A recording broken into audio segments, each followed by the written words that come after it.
I'll get the recording started and let you know. Okay.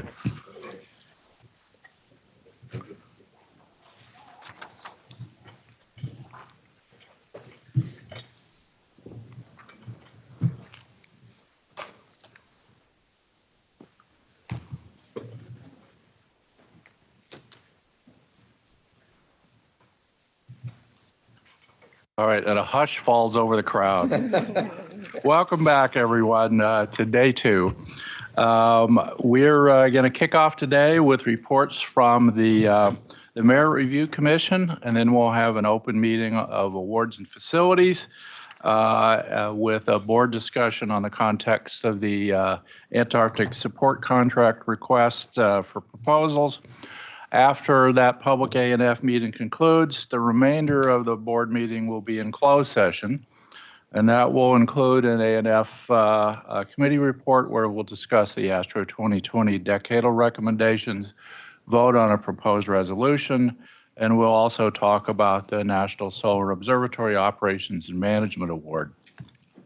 The Committee on Strategy will report on its discussion about NSF's FY25 performance plan and the FY23 annual performance report, and the joint meeting of the Committees on Strategy and Awards and Facilities on Research Infrastructure that took place earlier this week. And at the end of the day, we'll end with our normal executive plenary closed discussion. And so with that, I think we'll just jump right in. I don't have any other remarks to offer this morning. We'll start with the Merit Review Commission report, and I'll hand the floor over to Steve Willard. Thank you very much, Dan. We've had a busy schedule. I can't thank the members of the commission enough. For over a year, we've been meeting on a schedule of every 2 weeks. We have 3-hour meetings before the board quarterly meetings. It's been a real time and intellectual commitment by the members of the commission. It's also been wonderful to have a commission with both NSF and NSB members. I think the cross-fertilization of that has been very positive for what we've been doing together.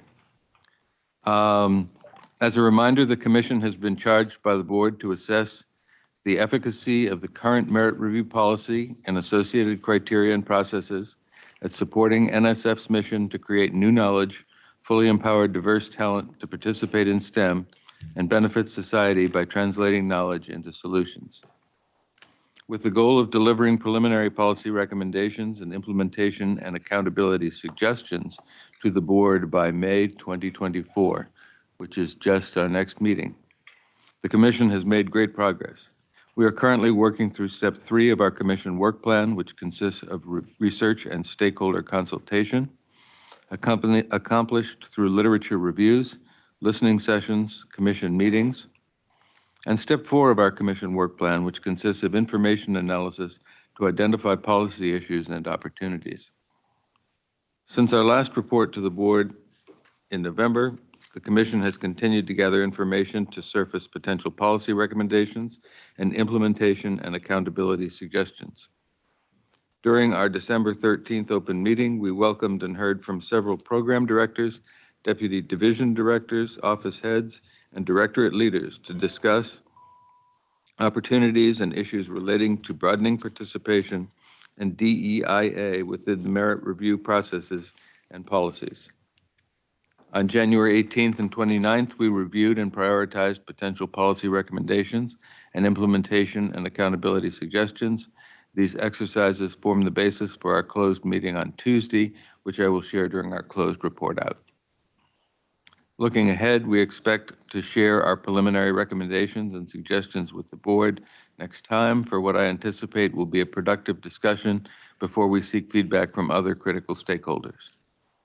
Speaking of critical stakeholders, I'd like to take a moment to encourage NSF staff members who received a link to the survey related to our study to please complete the survey by tomorrow. Your feedback is greatly appreciated. Finally, as we've said previously, as much as possible, we would like this to be a transparent process, and we invite feedback and suggestions from the public.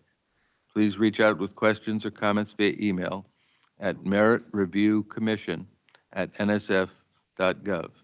And to learn more about activities regarding this reexamination, please visit nsf.gov/NSB. We are especially encouraging board members as well as members of the public to watch previous commission meetings, which are available on the NSB YouTube page. This concludes the Commission on Merit Review report. I turn it back over to you, Dan. All right, thanks, Steve. Are there questions for Steve? Looking to see if anyone's raised their hand. Well, that was short and sweet.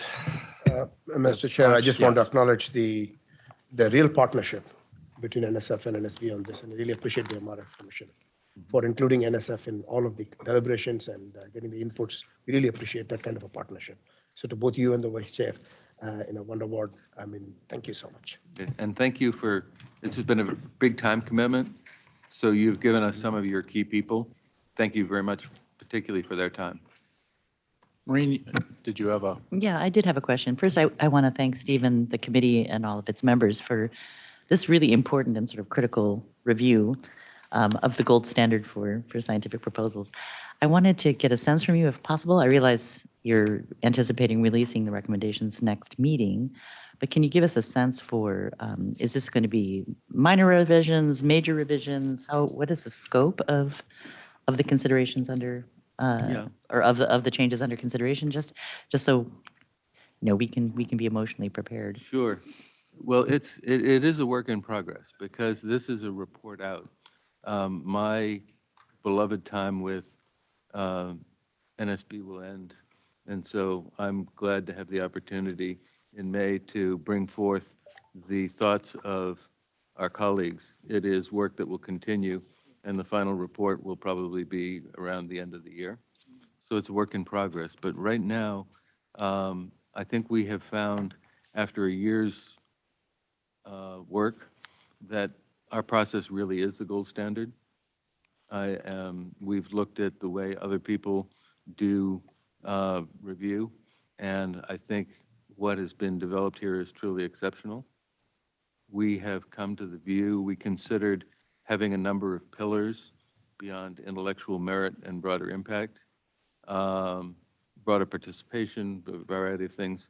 We've come to the conclusion, I think, as a consensus that maintaining the two is the best way to go forward. Do you have time for this, Mr. Chairman, or should I? Thank you.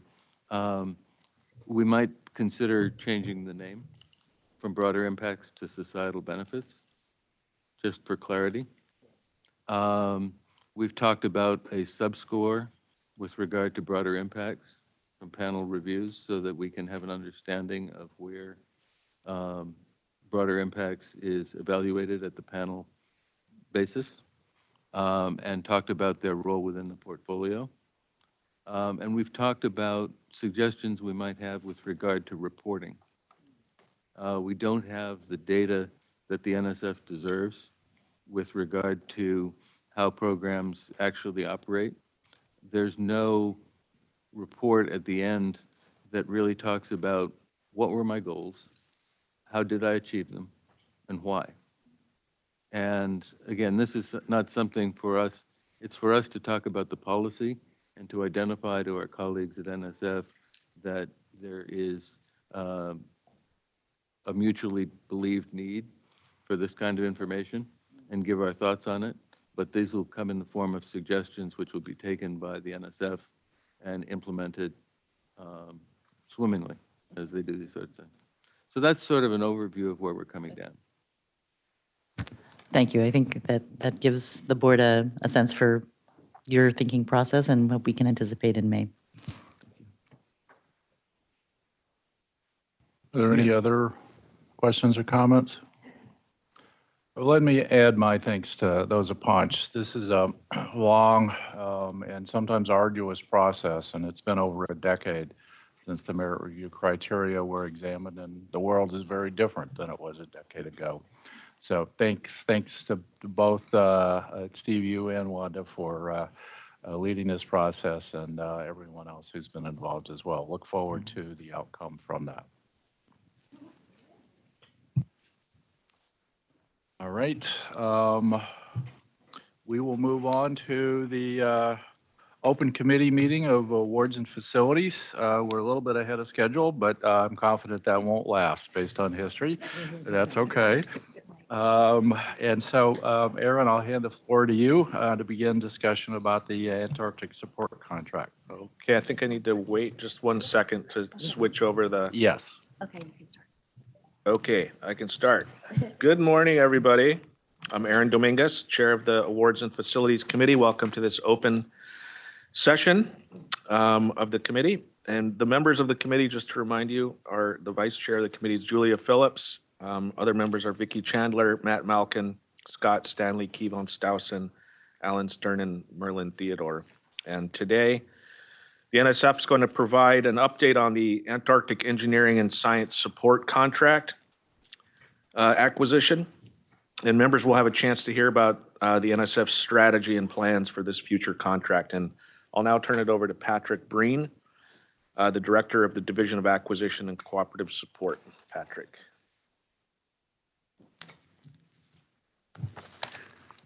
All right, thank you. And there we go.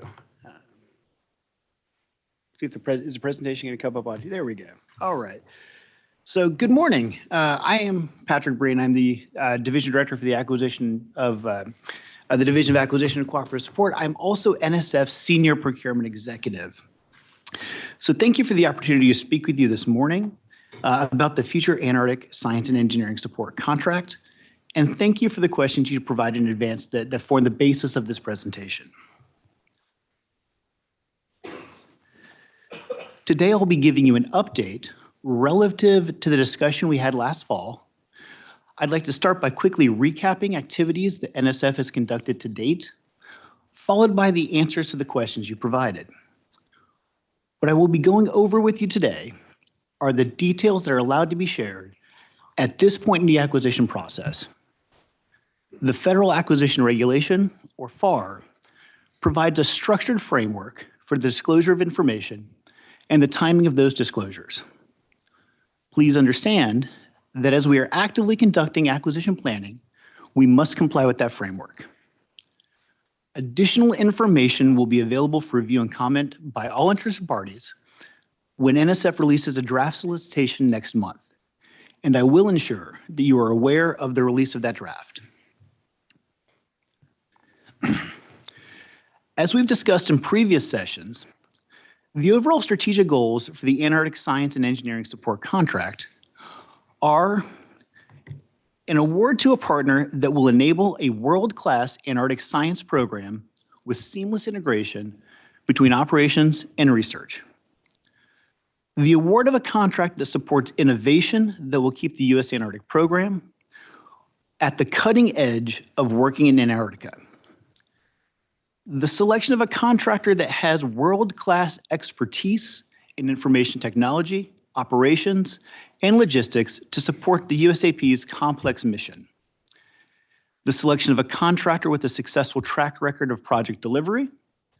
The selection of a contractor with a demonstrated focus on safety, including sexual harassment and assault prevention programs, and the incorporation of diversity and inclusion at the forefront of NSF and USAP priorities.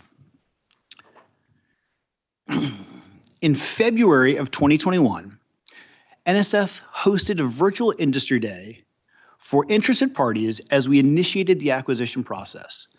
That session provided the overarching goals for this acquisition, which were on the previous slide. In January of 2022, NSF hosted an information session related to the potential use of non-procurement instruments, specifically the use of an other arrangement under the NSF Act authority.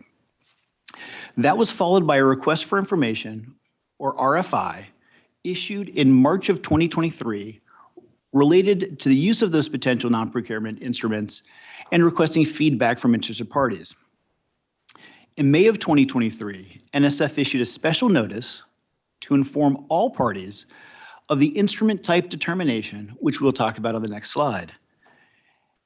And in November of 2023, NSF hosted one-on-one discussions with many interested parties from industry and academia.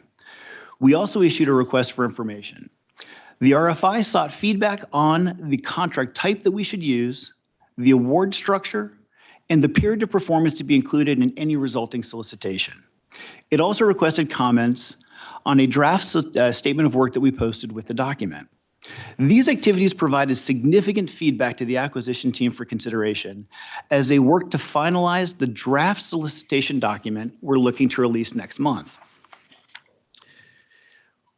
One of the questions that was asked was, what is NSF's strategy for a new long-term contract?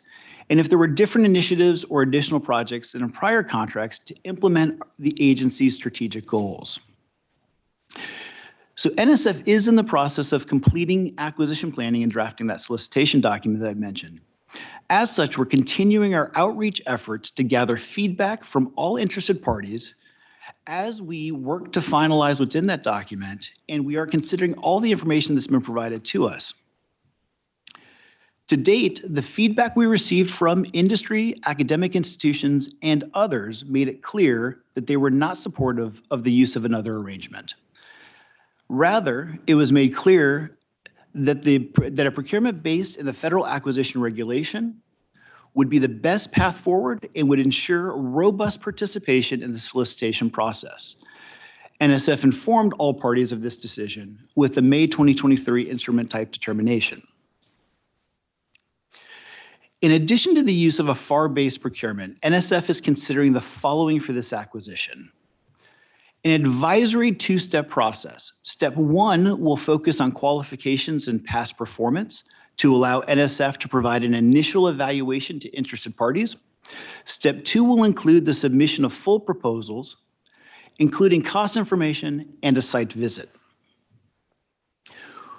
NSF is also considering the issuance of a single award, indefinite delivery, indefinite quantity, or IDIQ contract. We are considering a cost reimbursable type contract with costs and fee to be negotiated based on the services or supplies being requested and the level of risk of performance. The IDIQ strategy will allow for the issuance of task orders for specific lines of business, projects, or programs within the scope of the contract. This allows for more tailored oversight at the task order level and more tailored risk mitigation strategies to be included. Additionally, we're looking for a contract duration that is equal to or longer than the current period of performance, which is approximately 13.5 years.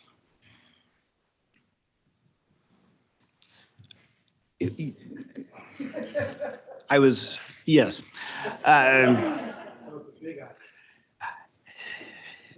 With a very interesting period of performance. Yes, it is a long-term contract. It typically for these, and we'll discuss this here in a minute, we are looking at potentially longer than a decade.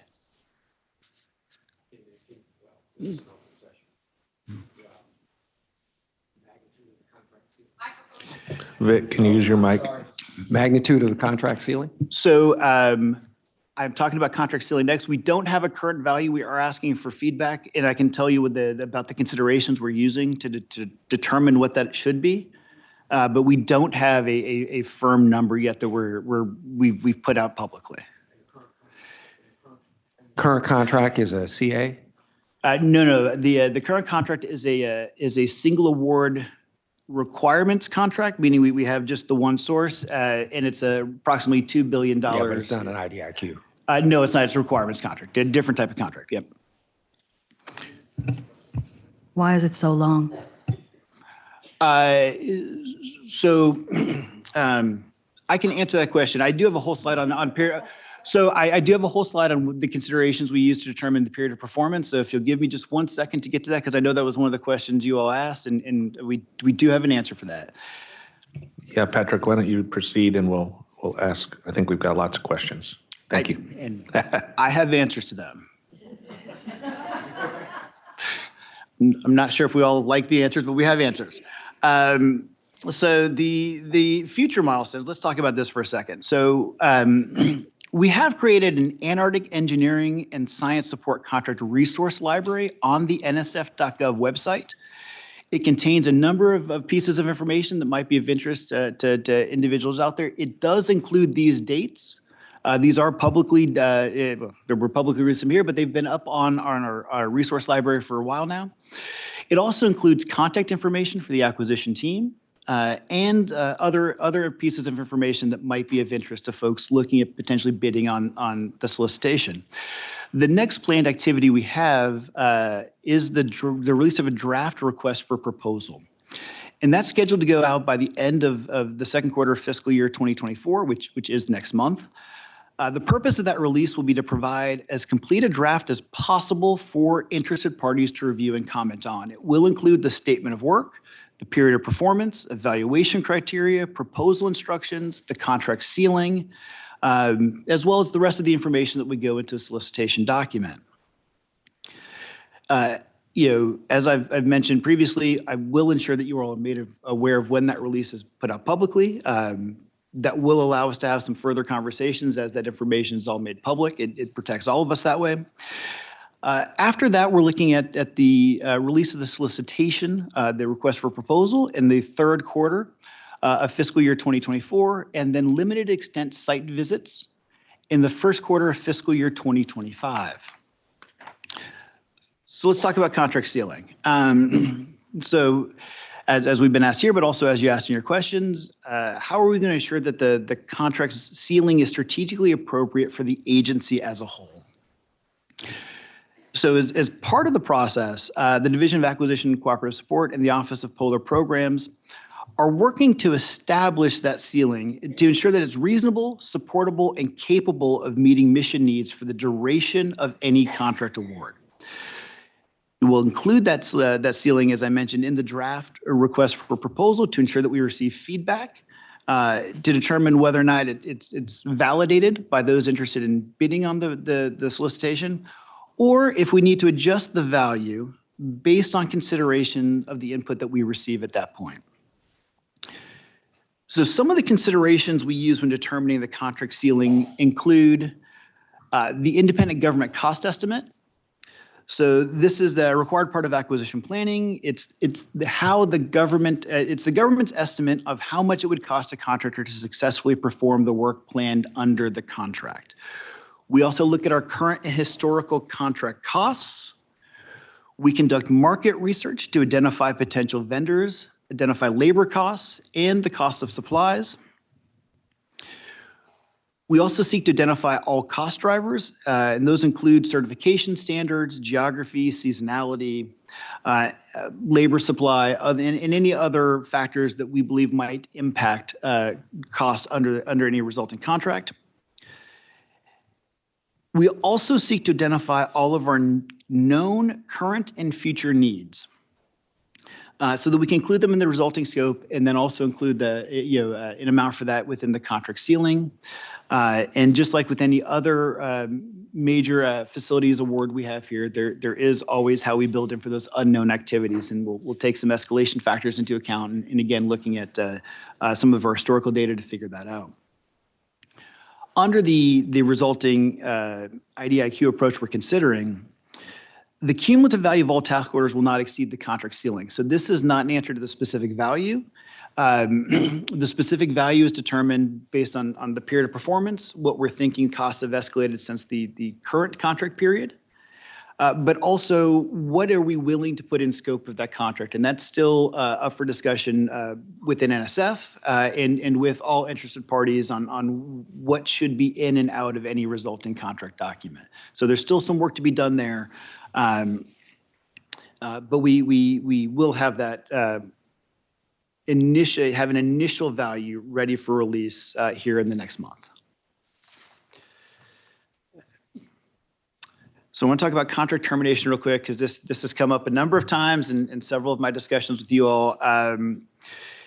And we were asked if the future contract will have the possibility of termination in an appropriate circumstance. So short answer is yes. Long answer is much more complicated.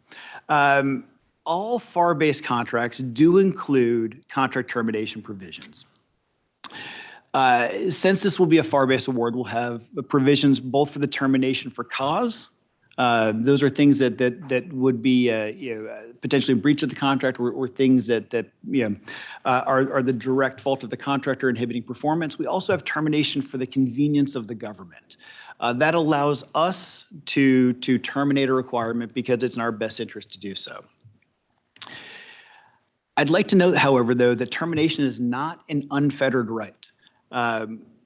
Depending on which type of termination, if one were to be exercised, contractors do have specific rights they can then exercise as a result of that. That could require us to negotiate a settlement agreement. It could also lead to the potential for litigation. So we don't undertake those actions lightly. And again, the specific clauses that we'll use would be determined by the contract type we ultimately choose. The other thing I want to point out here is that under a cost type award, a cost reimbursement award, we have what's known as the limitation of funds. We can limit the expenditure of funds. So if we opt not to fund things, that's not a termination. We're just not funding it under that contract. And under an IDIQ contract, it is not our only source of supplier services. So if there is a better option for NSF, and that could be through efficiency because it's more efficient or effective to go to a different route, or because of any other reason that occurs during performance, we can select a second source to provide those supplies or services. So we don't necessarily have to use this contractor. I just wanted to point that out. So period of performance. Limitation of funds, or under cost reimbursement quite frequently. If we're not seeing the level of performance we're expecting, we can opt no longer to fund that particular line item. We can also opt just then at that point to acquire a second acquisition, to get to a second acquisition. Yes, ma'am. So how would you determine that you're not seeing the level of performance that you would anticipate? Well, that goes to two things. One is, what are the key performance indicators we've included in the contract, right? So we need to make sure those are correct. Under this planned approach we're considering now with the IDIQ, we can better tailor those KPIs. Under a large contract, you sort of plan for everything at once and hope that you catch everything. Under a task order, we would have the ability to set up specific KPIs based on the level of risk, our expectations, the actual requirements, the timing of the period of performance. A lot more of those activities can be built into those considerations. And at that point, we can better identify, not just for us, but also for the contractor, what those expectations are, how we're going to conduct our oversight, how we're expecting them to assure quality, not just for the work they're performing, but any subcontractors as well. And we can talk about that in a minute. So that's where, if we can identify those indicators that we can agree on, and we can look at those and determine where we're at with performance, that would make our determination on whether or not we potentially add additional funding to that, or if we opt to go down a different route. Right. So, I'm going to caveat this by saying I don't currently have an answer for the period of performance. I have a lot of feedback from industry and from academia on what they would like to see. Because yes. Just to interject, this is really nice. What is the agency's, excuse me, what is the agency's experience with IDIQs? We have a number of IDIQs here. We actually do across different types of contracts, predominantly for staff augmentation services and for supplies. Mm-hmm. The staff I have working on this actually has significant experience here at NSF, but also from other agencies. From NASA, the contract officer previously worked for NASA for the Interior Business Center, which does large-scale indefinite delivery, indefinite quantity contracts for fee-for-service activities. And we've also got folks who have worked for the Defense Department. So we have the bench depth is pretty deep on this one in terms of experience and expertise. It is not, based on our acquisition profile, not the most common type of acquisition we have here. We have a lot of contract transactions. This is, as you are well aware, the Antarctic support contract is roughly around 50% of our acquisition spend, 30 to 50% depending on what we're doing. So it's significant, but we do have the staff in place that can do this. Just one thing to consider, because I know you're talking about period of performance. In many of the future DoD contracts, particularly for operating facilities and bases and things like that, which are here where a lot of the contract is probably 60% operations and logistics. They kind of split those up with, the period of performance is something like a 5 and 5, so it might be 10 years or a decade or more, but split that up with the options so that if the performance really falls below some metrics that you have, you can then fire that, take that option and terminate. But something to consider. Yeah, no, absolutely. We'll get to that. All right. So based on lessons learned and benchmarking of similar contracts, we are seeking, again, to establish a contract period equal to or longer than our current one. Part of that, and I do just want to mention this, the transition scale of this as opposed to some other logistics contracts is significantly more difficult. That's based on the location, that's based on the scope of the logistics supply chain. And so there are concerns that have been brought to us by interested parties on how long it will take to actually successfully make that transition without adversely impacting agency mission. We can cut over to a contract pretty quickly, but we need to make sure we have the right timing so that we can continue the science operations, we meet all mission support needs, and we ensure that it's orderly and is minimize the disruption to the ongoing activities on ICE, as well as any in-flight projects we may have. And so what do we consider when we're looking at establishing a period of performance? So as I keep mentioning, we look at our current period of performance. We also look for contracts for similar services at other agencies. And so for this effort, we did look at DOE contracts for large-scale O&M. Also, the United States Space Force recently recompeted their Arctic operations, which was a great benchmark for us to look at just in terms of how they conducted that acquisition, some of the considerations they had, and how the contract structure might be made more effective for NSF use.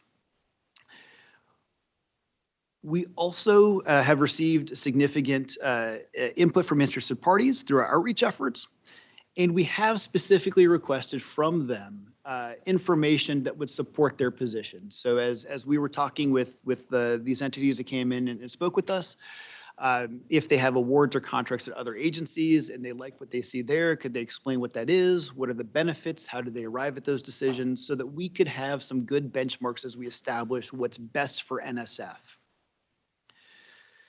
And then we also look at in-house expertise.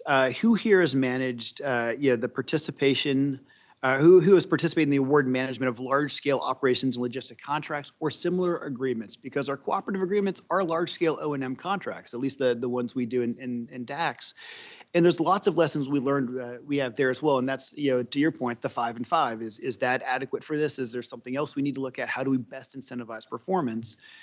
And the period of performance is actually one of the incentives that a number of our interested parties mentioned that would help them. The longer the period of performance, the more likely they would be able to ensure successful performance during the duration of the contract. And then under the planned IDIQ strategy, the ordering period or periods of the base contract and the period of performance of task orders may be different. This would allow us to have task orders cross over those ordering periods or be contained within them to allow for maximum flexibility for both NSF and the successful offer to manage both work and risk under the resulting contract. So in terms of numbers, again, we don't have a firm number for this yet. We have been told that most folks would be interested in something between 10 years or longer. The question is, how do we incentivize that? What are the metrics? Because we don't want to end up in a contract where we don't have the appropriate options if performance is not achieving the levels we're looking for.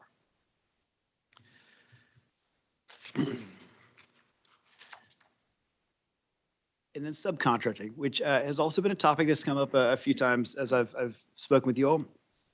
And we were asked two questions here. One is how we address the risks associated with the work done by subcontractors. And the second is what oversight mechanisms in the main contract can create accountability for those subcontractors. So this is where I give, and I promise not to do this anywhere else. I have one FAR reference here, and I give my little contract officer spiel, but then we'll move on to what we actually can do, which I think is important. I just want to set some of the boundaries. So we do recognize that a contract of this size and scope will include several subcontractors. The likelihood or ability of self-performance is, as far as I know, close to zero. Now, the Federal Acquisition Regulation does require us to acknowledge the lack of privity or a direct contractual relationship between the government and the subcontractors.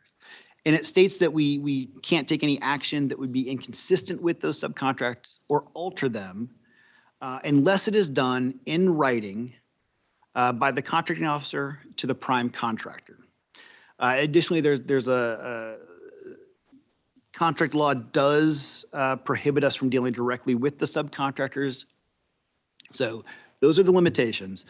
So how do we hold prime contractors accountable? You have flow down requirements. We have, absolutely. And we have flow down requirements, and that's part of it. In the base contract, well, some of the clauses flow down automatically. Some of them we've mandated the flow down of, and that's something we will continue to do in the future. We also will put in a required FAR clause, which is called subcontracts, that requires the prime contractor to identify the subcontractor, identify the description of supplies or services to be subcontracted for, and the proposed subcontract price. That's submitted to the contracting officer for review. Now, assuming there's no issues that are identified, the prime contractor can make the subcontract award. It doesn't relieve them of any responsibility, and it doesn't place the burden of that performance on the government, right? It's just a checks and balances. The subcontracts are a big part of this. There's a lot of funding associated with them. We want to make sure they're selecting folks who are capable to provide the supplies and services, and we'll work with them on that. We're also considering the inclusion of a subcontractor management plan. Now, we've done this in other contracts. And in those instances, it requires that the prime contractor establish a plan that details how they manage and monitor subcontracts under any resulting contract or task order award. And we could consider also an adjustment in the standard language we've been using to require the inclusion of the process by which information is disseminated to employees at the prime and subcontractor levels in an unambiguous and easy to understand format. As we've discussed with you before, and as we've had other conversations, all of our concern is making sure everyone that supports the USA and Arctic program has access to the right information and has the ability to understand where they can find that information. So that's been something we've definitely taken to heart in this, and we are working on that right now. I also want to point out that the awardee's failure to maintain proper oversight and management of any subcontractors will have contractual ramifications. It would result in the loss of fee. It could result in negative past performance ratings. It could result in the determination not to fund work under the contract or a specific task order. And we could apply any other remedy that we're allowed to under either the Federal Acquisition Regulation or the terms of the contract. So we were also asked how NSF will balance improving infrastructure and additional science grants in the next 2 years. And I will say that I'm the guy that does contracts, so I had to coordinate with my good friends in the Office of Polar Programs on this. And each season, NSF works to balance those priorities, both for that particular season and over the long term, to ensure that science can be achieved while the USAP's facilities, infrastructure, and workforce are maintained in optimal conditions. The planning process includes the Office of Polar Programs, the Division of Acquisition and Cooperative Support, other federal partners, contractors, and other stakeholders as appropriate. And recently, this has included allocating resources to several Antarctic infrastructure recapitalization projects under the current contract. This approach will continue for the duration of the current contract, but also will continue under the future contract. In looking towards the future contract, stewardship of the USA and Arctic program over the long term is included as a requirement in the scope of work. In the current draft, we do require that the contractor ensure that the USAP resources, facilities, and equipment are renewed and enhanced to meet both current and future mission needs, and that the Antarctic environment is protected. We also require that the contractor renew and enhance facilities and equipment so that the USAP stations, vessels, and field camps achieve and remain at a state-of-the-art level over time and are well-positioned to meet future needs. We have received a lot of feedback on that initial draft, and we're reviewing all those comments. We'll be updating the sections on stewardship as well as all other requirements based on that feedback before we issue that plan solicitation, draft solicitation in March. We were also asked about what risks NSF sees as increasing in importance over the next several years and how this contract can help mitigate them. Given where we're at in the acquisition cycle, there are two primary risks that I see as increasing in importance. The first is the award of and the transition to a new contract. So any delay in the issuance of the solicitation or the resulting contract award will negatively impact those transition activities. This could result in a delay in the current schedule due to internal activities such as reviews of documents or delays in the evaluation process. It can also be delayed as a result of challenges to the award of any resulting contract, such as a GAO protest. The mitigation for any delay would require NSF to extend the current contract to ensure that the U.S. Antarctic Program continues to receive the supplies and services required to meet mission needs and provide time to allow for that orderly transition. The second risk is related to the first, and it is contractor workforce. Towards the end of a contract's period of performance, it's not uncommon to see attrition at all levels, including the leadership level. And attrition can result in brain drain when the uncertainty of future employment causes personnel with the necessary skills and knowledge to seek employment elsewhere. It may also make it difficult for the incumbent to fill key positions due to the short amount of time remaining in the period of performance. This can be mitigated through providing, to the extent practicable, certainty regarding the acquisition schedule, ensuring that contractor personnel know that they may have the ability to be hired by the successful offer for performance on the follow-on contract, and through the negotiation of a transition out plan with the incumbent contractor to ensure that orderly transition that allows for continuity of services. So we were also asked about what NSF has learned from administering its polar contracts and from discussions with other agencies about effectively addressing safety issues in remote locations, and how NSF oversight processes can identify and address safety issues. So the first thing is NSF will ensure that we clearly define our requirements and standards for safety. The clear definition will facilitate the inclusion of this information in any solicitation document and resulting award. It will also facilitate that dissemination of the information to entities and individuals employed by the contract at all levels, both the prime and subcontractor level, and subcontractors at any tier. We are also going to make this language, as I mentioned, as unambiguous and easily digestible as possible. This has been, contracts are written in a very specific way, and it's not always the easiest language to understand. We need to ensure specific to a lot of the requirements, safety specifically, that folks can understand what the requirements of the contractors are and what their recourses are as appropriate. We also need to make sure that we clearly identify the responsibilities of the contractor related to safety, include them in the solicitation document, and through that inclusion, require the offerers to address this in their proposals, right? So that gives us the ability, as we put it in the requirements document, they'll have to address it. That gives us the ability to understand what they're thinking so that we can better negotiate either the final award document or appropriately address it at the task order level. And the proposed contract structure that we're talking about with the IDIQ allows for a different oversight structure than we have today.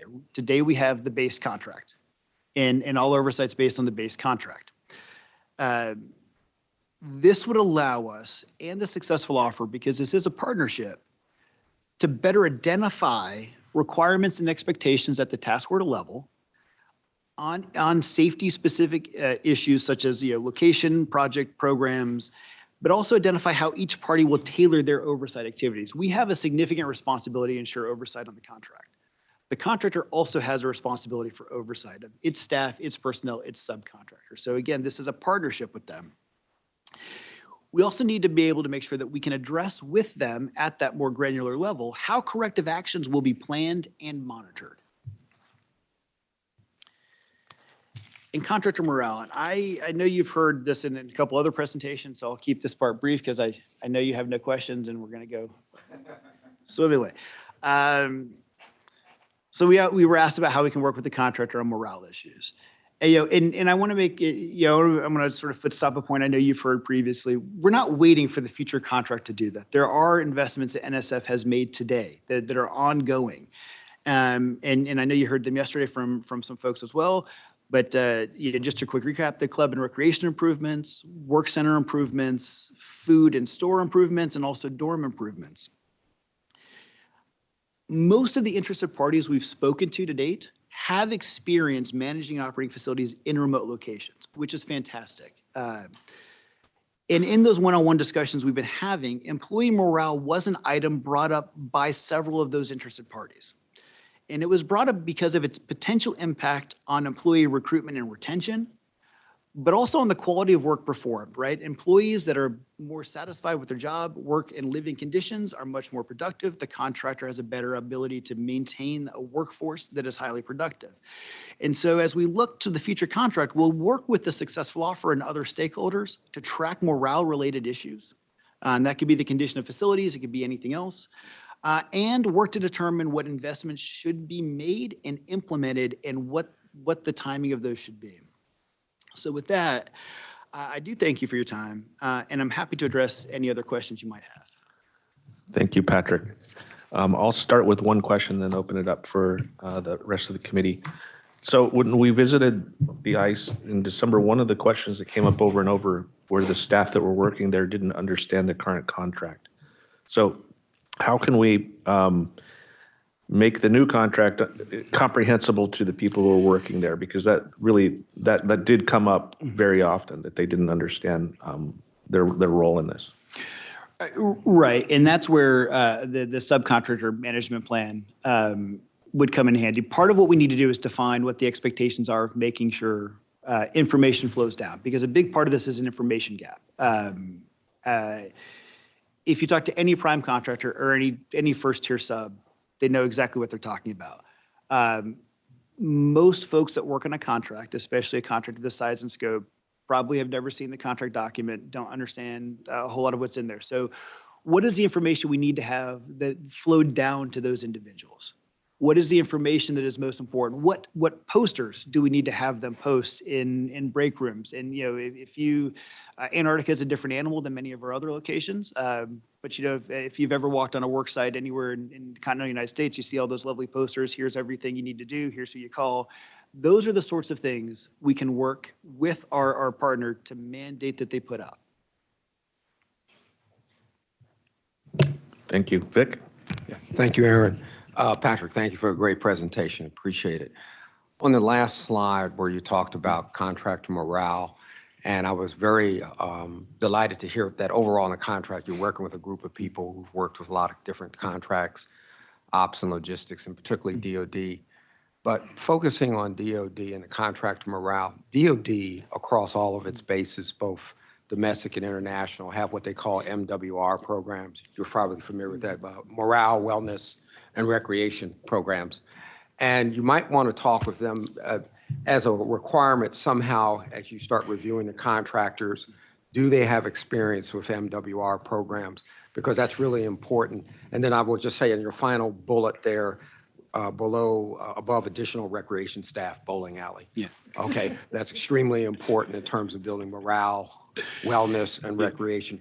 But my bigger point is when you start looking at contractors, besides the ops and logistics, that whole MWR, which is a solid component of all DOD-based contracts, is something to take into consideration. Yeah, and it probably wouldn't surprise you to know that a lot of the interested parties are some of those large-scale DoD contractors. And so that's also why they brought some of these items up, is they are well aware of if you're in the middle of a very remote location, if you don't have high morale, nothing good occurs there. So Saying, point that out because you'll get some good folks and could do O&M, but that MWR component, is from what we've heard from our colleagues here, is important. well, right, and that's just I want to point out one other important piece there to follow there. It's yes, we can get lots of really good integrators, we can get lots of really good O&M folks or logistics folks. The expectation we have, and it's been clearly communicated to interested parties so far, and actually we're fairly well received. We're not looking for an expert in X, Y, or Z. We're looking for someone that can bring together all of that. And you're absolutely right. MWR should be part of that. There are a lot of people with their hands up. Aaron's having technical difficulties, so I'm going to be the gatekeeper here. Scott. First, thank you for a really thorough and detailed presentation. My list of questions got very short by the end of it, but it still comes back to the duration of the contract and even having like 5-year options, which I think is an absolute necessity, if not smaller than that. Particularly if you go with one of the smaller contractors, primes, they're going to be an acquisition target. So as soon as they win this, that's an easy way to book more business, is to acquire a smaller competitor. Is there any way to address that, to have a trigger if the prime is acquired, or so we're not stuck with someone, let's say, that's completely different from who we contracted with for 5 years? I would, so we obviously can't impact future business decisions of private industry, but I think where we've made it clear to folks is that we are looking for that long-term engagement. So I think our expectation that we're setting is that it's not you win and then you get acquired and sell. It's also based on some of the scope of the investment. We are likely not talking mid-size or smaller integrators. We're talking some of the largest ones out there, the largest service providers. So although not impossible, it doesn't typically occur that contracts are awarded and then bought out by somebody else. It is not as common in this space, but it only takes once. Understood. So no, there's nothing we can specifically address about that. I think it is, again, just making sure our expectation is that this is as we're negotiating the resulting contract award, our expectation is a long-term partnership. And if their definition of partnership is different than ours, if it's, we just want to get this and book the first year and walk away, then we will make it clear that that's not what we're looking for. Well, if that's the case, perhaps we should consider a smaller increment on the option renewals. Well, right. And so I think the under an indefinite delivery contract, we have ordering periods, not necessarily option periods. And so those ordering periods are just the ability under which we can issue the task order. So one of those task orders could be the transition to a new contractor. And so there under any resulting contract, our requirement is to meet the contract minimum. Once we fulfill the minimum, if we choose to do something else, again, they're not always unfettered rights. There are always rights to the contractors have contracts with the federal government. But if it's within any ordering period, if it's not working, we can initiate acquisition planning. We can initiate a new acquisition to move to a new contractor and issue a task order to transition out. Just calling a time check here. We have 10 minutes left and there's quite a few hands up. And now Bev is the next in line here. So I'm curious about review periods. And again, this goes back to what Scott was talking about, the length of the contract, which really disturbs me. And I'm not a business person like that, so I confess my ignorance in that area. But what are the review periods that are there review periods set in the contract, and are there consequences of those reviews? And then I'm going to add, they can hire whoever they want, right? Or do we have any say in that? That's the second one. And the third one is, fixing the bowling alley is really good, but who's fixing the heat? heat has a lot to do with morale there. So let's talk about review periods first, because that's the easier one to address. So under our current proposed strategy, which is an indefinite delivery cost type award, we would have the ability on an annual basis to review the award fee plan. Now, let's say if we go with an award fee, if we go with an incentive fee, it would be the incentive fee plan. But we have the ability to review, and that impacts, the first negative impact is to profit, to fee and profit. That's how you do a good job, you get more. You do not a good job, you get less, including zero as part of less sometimes. So we've got that. We've got the requirement for us to do annual performance reviews at the contract level. There is that does go in the big scary government-wide system. We actually do use that, by the way. It is incredibly helpful. NSF has been very, very good. I know other agencies have as well. Over time, the information in the past performance systems that we're required to use is getting better and more easy for us to use as a potential future discriminator. So we are not afraid of putting in the appropriate information, whatever it is that might be. Somebody else will see that, and it will impact the ability of that entity to get future awards with the government if it's not, if it's not ideal. We also under this are it's not that you get 10 years, 20 years, 30 years. You're not going to get that all at once. We've got to set structured reviews based on performance. So one of the things that folks have brought to us, and it's more commonly used in Department of Energy contracts, is award terms. You do good in years X, Y, and Z, and then you get years A, B, and C. You don't do as well, you don't get them. So that's something that is an incredible incentive, because no one wants to go back to their board and say, well, we didn't do good enough to get the contract. So there are lots of things we're going to be able to build in. The question is, what are the right incentives for this? And it does go back to duration as well. A short-term contract here is not going to be attractive to the top-tier players because of the cost they're going to incur up front to do the transition. So we've got to find the right balance of duration to incentivize those top-tier firms to come in. So who do they get to pick? There's a couple levels of that. So in terms of the initial contract award, they have to tell us who their team members are. They have to explain what these folks are doing. They have to identify who they are. That gives us an ability to evaluate that. During contract performance or at the task order level, if they want to bring in a new contractor, a new subcontractor, they have to identify them there. That gives us that ability to look at who they are.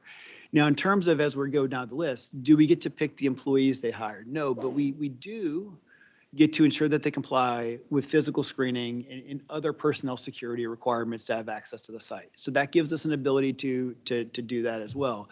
So there are a couple of levels there. And in terms of facilities improvements, that's where we need to work with both the current incumbent as we're working under the current contract, but also moving forward, looking to the successful offer to prioritize how best to do that, to not only make the most sense for what's most critical, but also what provides the best benefit overall. And that's where at the task order level we can have those discussions. A, B, and C is critical. Here are the pros and cons of how we prioritize those. And so that's going to be a process where again, if we get what we're looking for, which is a true partner in helping manage this, because the staff down there is not NSF staff, they're NSF contractors operating this contract. We care deeply about them. Thank you, Patrick. So we've got several people still with their hands up, and we're trying to end by 10:05. So we've got Maureen, Suresh G, Kevon, and Suresh Babu had his hand up. Did you lower your hand? Yes. Yeah, okay. Maureen? So we heard a lot yesterday about the necessity of changing the climate in Antarctica. And certainly in my experience, a lot of bad behavior is not due to bad actors, it's due to boredom and a lack of community, a lack of feeling of belonging as a group. Is there any way through the contract process that we can incentivize or promote the establishment of a healthier culture and a sense of community in Antarctica?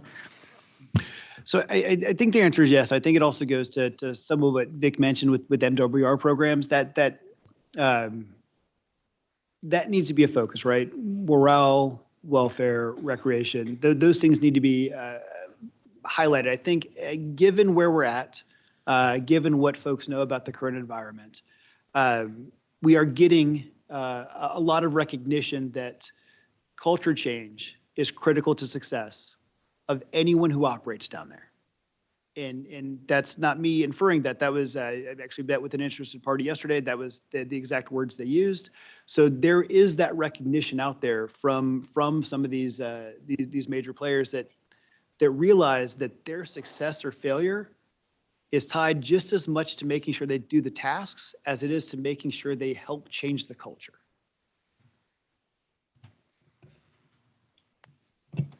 Thank you. Kivan? Sorry, I jumped over Suresh G. Suresh. Thank you. So Patrick, just very encouraging, the presentation you gave. I think you're thinking about it in the right way. To previous things about, people there don't know how the contract is set up, et cetera. I don't think, people are going to know how the contract is set up, and that's not the point. There are things they need to know. What recourse do they have? Who should they go to? Who's in charge? Simple things like that. And I think I mentioned this yesterday, some kind of an orientation when they come in to give them, empower them a little bit to understand what they need to know is probably what is called for. I don't know if it's under your purview or not, but it's something to just keep alive. My quick question to you is, on one of your slides, you had a lowest bullet was, I understand you cannot deal directly with the subcontractors. I get all that. But you said something about a subcontractor management plan or something. Yeah. Can you say a little more about that? Sure. So we've used that in other contracts, and it details more granular at a more granular level how they select subcontractors. So what process they use to get them. It allows for us to understand how they better manage them. What specifically are they looking to do? And then the one piece we don't typically have in there, but I think, and this goes to your point on potentially training, but also just in general, how they disseminate information. We assume right or wrong that they understand what flows down and that their subcontractors do and that everyone's aware. We need to make sure that's more clear, and that's the piece we're looking at adding. Thank you. Kivan? I'm not sure if you included this in your presentation and I missed it, but is there the possibility of including in the evaluation of potential new contractors past performance on similar contracts? Yeah. So yes, and so I mentioned that two-phase approach we're considering, which has gotten a lot of positive feedback. That first piece is just past performance in corporate experience. Where have they done these things? How well have they done them? And at that point, we'll make an advisory sort of notice to them that they have where their likelihood of success might be. We aren't removing them from competition, but we're going to tell them whether or not, based on what they've given us in phase one, they would likely have a chance to be successful at phase two. Thank you. That's encouraging.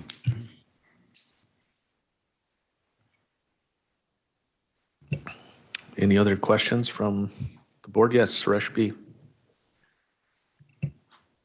Is it possible to look at the RFPs before it's released from the board looking at it? So the next draft is just going to be is just a draft. I think as we work through the acquisition process, we can make sure that we do interface with you all at the appropriate times. I know that's not the specific answer, but yes, I mean we'll make sure that I will personally make sure that we make you aware and provide for the ability for the board to provide feedback as appropriate. Thank you. Marvi? So I have a question around leadership, and so and this is I think it's a very tricky business, right? Because you have a contractor and then you have subcontractors who could perform well or not, right? And so the ability that you have to actually manage, the contractor and the subcontractors are different, as you pointed out. What happens when subcontractor or contractor managers do not perform their jobs? What authority does NSF have to basically address issues when managers are not performing in their roles? So there's, I'll give the quick answer. So we work through the prime contractor on that. That can mean a lot of different things. So we do the contracting officers are very capable and have under any number of contracts here issued letters of concern to contractors, to the contract management headquarters folks, saying, here's our concerns with specific issues, people, things. We have that recourse. With respect to subcontractors, we have the exact same recourse. We've been informed, and by whatever reason we get informed, whether it's through something through Safer Science, whether it's something from OIG, or whether someone just contacts us for a labor-related issue. We can request that they immediately correct that and provide us with what they've done to correct it. We don't get to know necessarily that they've done something specifically, that they've taken a personnel action against somebody, but if they'll have to tell us how they're addressing the concerns that we identify to them. Okay, thank you very much. Thank you, Patrick. This has been very, very helpful. And we do look forward to seeing the draft RFP at some point. And with that, this ANF meeting is adjourned, and pass it over to Mr. Chairman. All right, thank you, Aaron, and Patrick, thank you for that thoughtful presentation, much appreciated. We'll pause here for just a moment so staff can close the session, and we'll begin the plenary closed as soon as that is done.